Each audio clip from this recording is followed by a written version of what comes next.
This widow is about to lose her only son. Isaiah is 8 years old and his heart is failing. Without surgery, he won't survive the month. The bill is $340,000. She begged her closest friend of 15 years for just $5,000. Her friend said she had nothing. 4 days later, that same friend posted a $12,000 Birkin bag on Instagram. Lauren saw it at 11 at night by Isaiah's hospital bed. She had nobody left. Every morning she sat on a bench on Michigan Avenue, cried alone for 20 minutes, then went home and told her son everything was fine. One morning, a stranger sat beside her. Before we go any further, drop a comment where you're watching from right now. Give this video a like, subscribe, and tell us where you're watching from. Who this stranger is will shock you. It was a Tuesday morning in October when Isaiah Anthony stopped mid-sentence during a spelling test and did not finish. His teacher thought he had lost his place.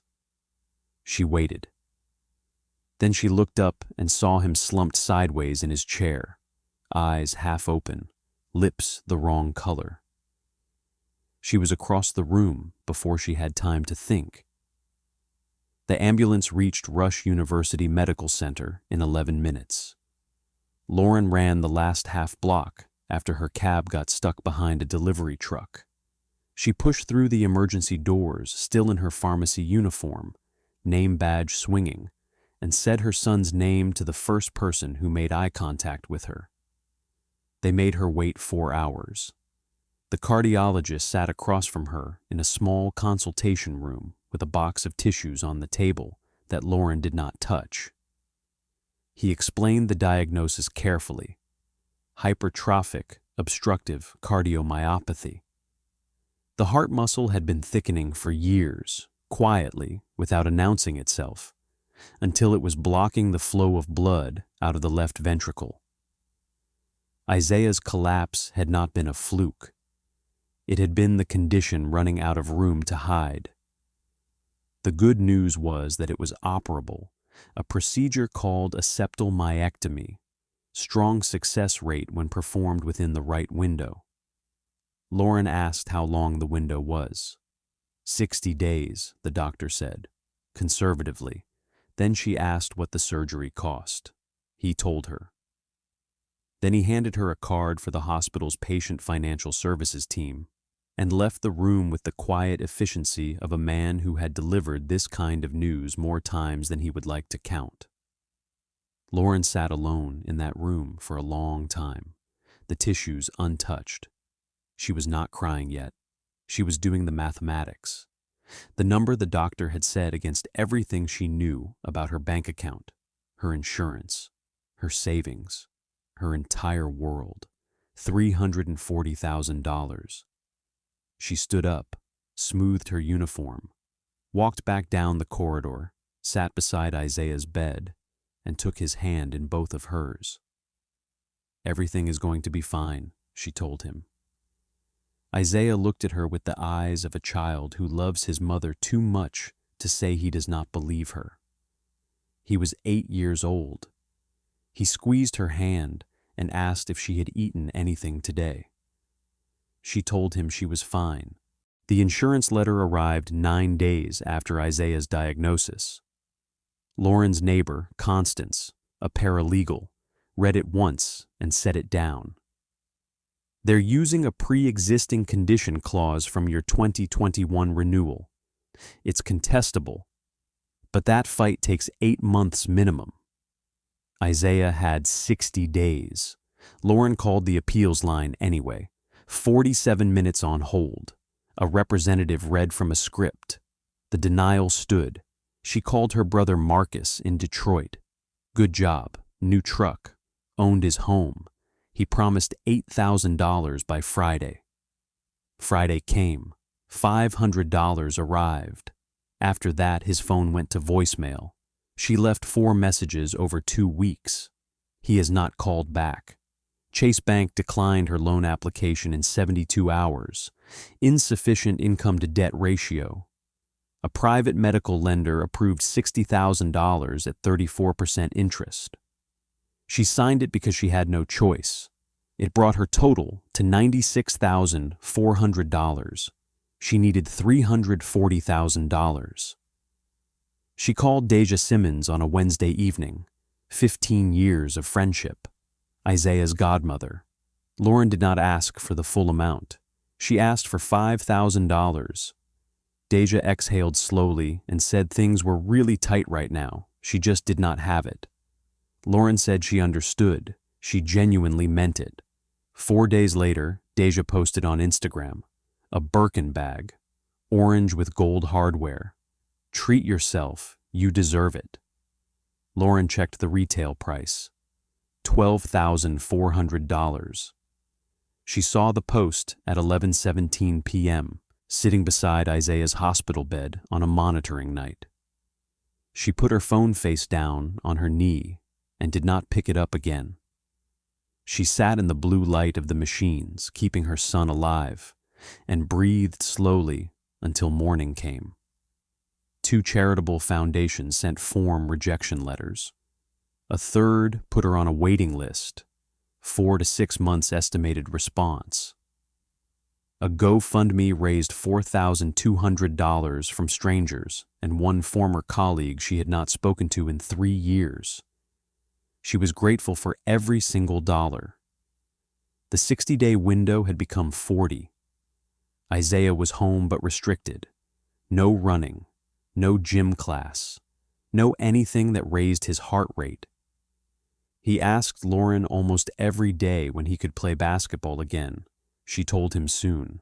She had stopped being able to look him in the eyes when she said it. It started by accident.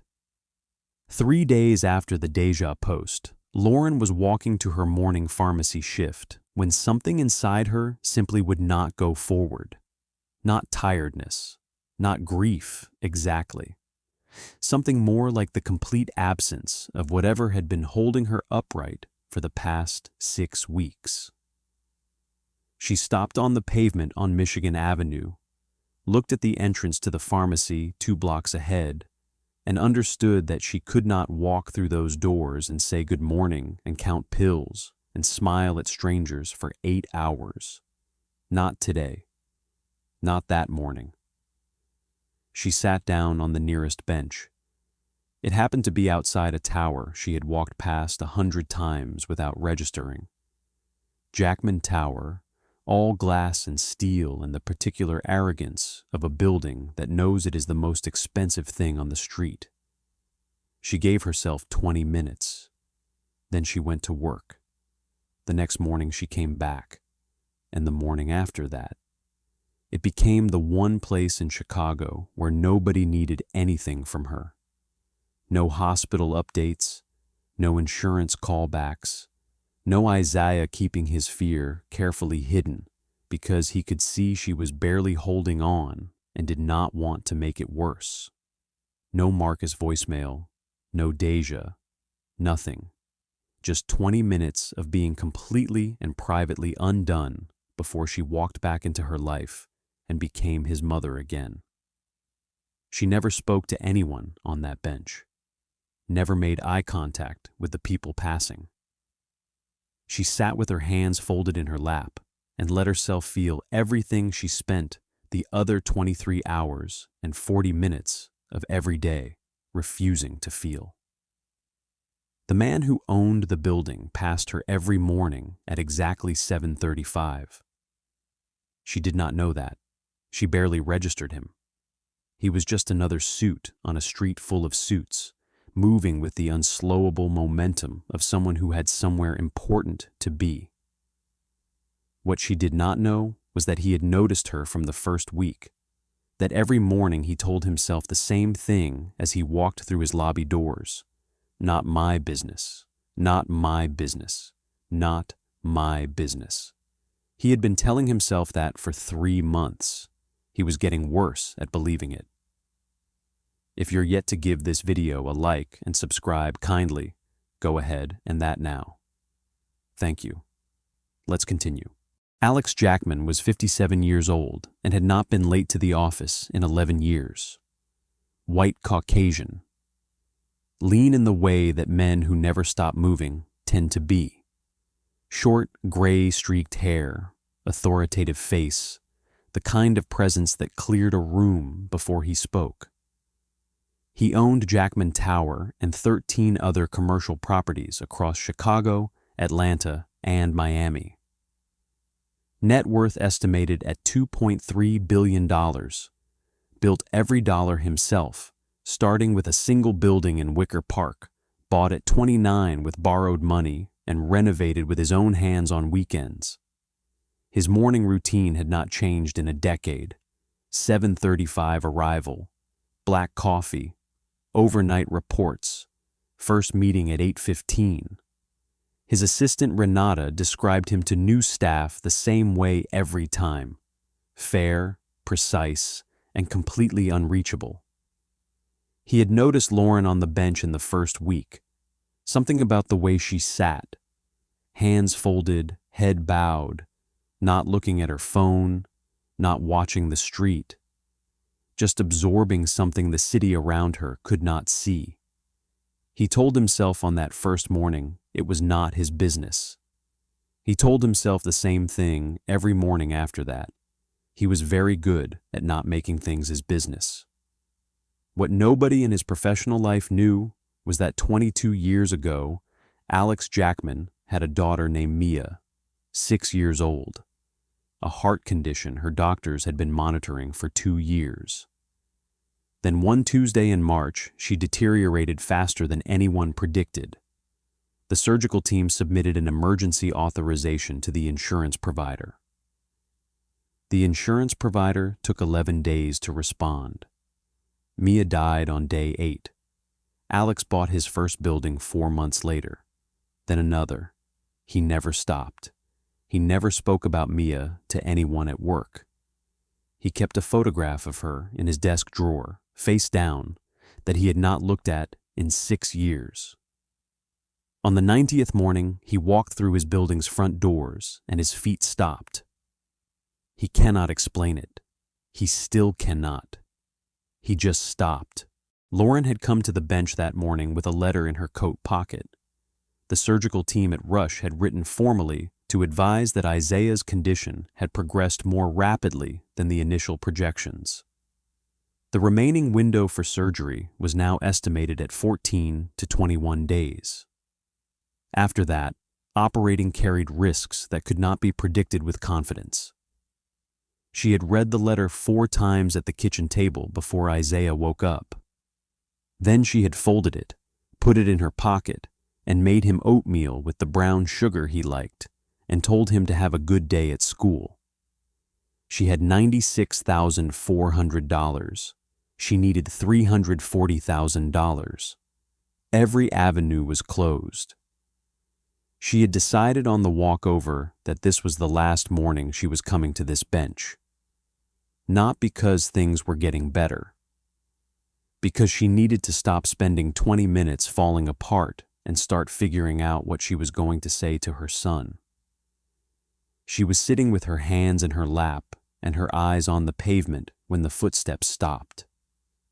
She did not look up immediately. People stopped on this street all the time. For phones, for coffee, for cabs. But the footsteps did not start again. And after a moment, she heard the bench creak beside her and understood that someone had sat down. She looked up.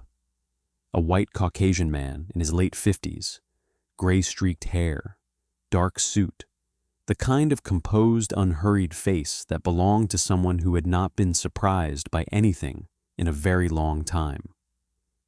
He was looking straight ahead at the street, not at her, like he was simply taking a moment, like this was something he did every morning. Then he turned. "You've been out here every morning for months," he said. His voice was quiet, completely level. "I've walked past you every single day. I'm sorry it took me this long to stop." He paused. "Can you tell me what's wrong?" Lauren looked at him for a long moment. He was a stranger. He was clearly wealthy. He was sitting on a public bench on Michigan Avenue, asking a question that nobody in her life had asked her in 3 months. She opened her mouth, and she told him everything. Alex listened without speaking until she was finished. No phone, no watch, no reassurances or suggestions. Just the full and uncommon attention of someone who understood that the most important thing he could do right now was not speak. When she finished, the street kept moving around them. A cab, a cyclist, 2 women with coffee, the ordinary indifferent machinery of a Chicago morning. "I'm sorry," Lauren said. "You're a stranger, and I just don't apologize." His voice was quiet. "I asked," a pause. "Can I tell you something?" He told her about Mia. Not the way people tell stories they have rehearsed. He told it the way you tell something that has never left your mouth before, slowly, with long pauses, no smoothed edges. His daughter, 6 years old, the heart condition monitored for 2 years. The Tuesday she deteriorated faster than anyone predicted. The call to the insurance provider. The 11 days they took to authorize the surgery. The 8 days Mia had left when the authorization came through. He delivered it plainly. No performance. Just the facts in the voice of a man who had been carrying them so long they had worn smooth. "I built my first building 4 months after her funeral," he said. "Told myself it was something to focus on. I've been building ever since." He paused. "I think I was afraid that if I stopped, I'd have to feel it. 22 years and I still haven't stopped." Lauren reached over and covered his hand with hers. He looked down at it. Something in his face shifted. Not breaking, but the softening of a man who has held something rigid for so long that the smallest warmth feels like the first thaw after a very long winter. Neither of them spoke. Neither of them needed to. Alex did not make promises on the bench. Before he stood up, he asked one question. Which hospital and which doctor? She told him. He nodded the way a man nods when he is filing something directly into action. He gave her a card with his direct number. Not his assistant, not his office. His number. Then he said he would be in touch and walked inside. Lauren walked home, telling herself not to expect anything. He was a stranger who had said kind things on a bench. People said kind things.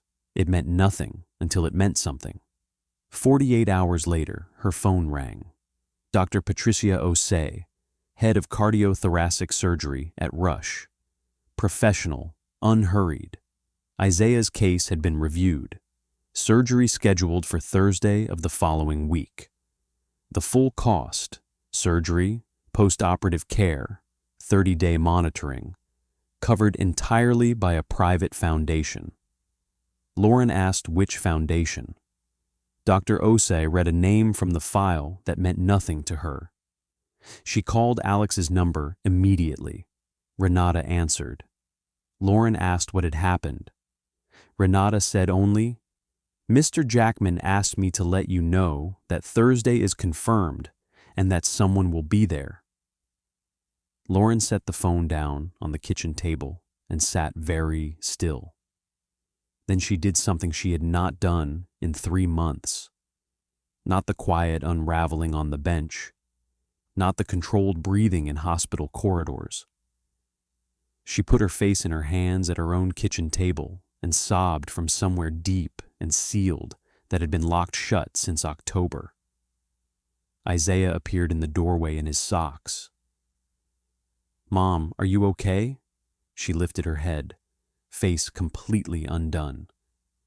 She looked at her son, 8 years old, no running, asking every day about basketball, and smiled at him through all of it. "Yes, baby," she said. "We're okay. We're finally okay." Isaiah's surgery began at 7:14 on a Thursday morning and took 6 hours and 41 minutes. Lauren sat alone with cold coffee and an unopened magazine, and the silence of a room built to hold the worst kind of waiting. Her mother's flight would not land until noon. Nobody could get there in time. At 9:22 a.m., the doors opened. Alex walked in, overcoat, dark suit, hair slightly less composed than usual. He looked at her across the room. She looked back. He sat down beside her without a word or a question. He simply settled the way you settle beside someone when you are saying without words that they do not have to hold this alone. They sat together for 4 hours and 52 minutes. When Dr. Osei appeared in the doorway, Lauren stood so fast she nearly knocked the chair over. Successful, recovery, asking for his mom. Lauren made a sound she had never made before. Alex put his hand on her shoulder, and she turned and held on. He held her back. No words. There were none for what the last 6 hours had been. 3 weeks after Isaiah came home, Lauren visited the bench one final time. She did not sit. She stood and looked. The wooden slats, the traffic, the tower.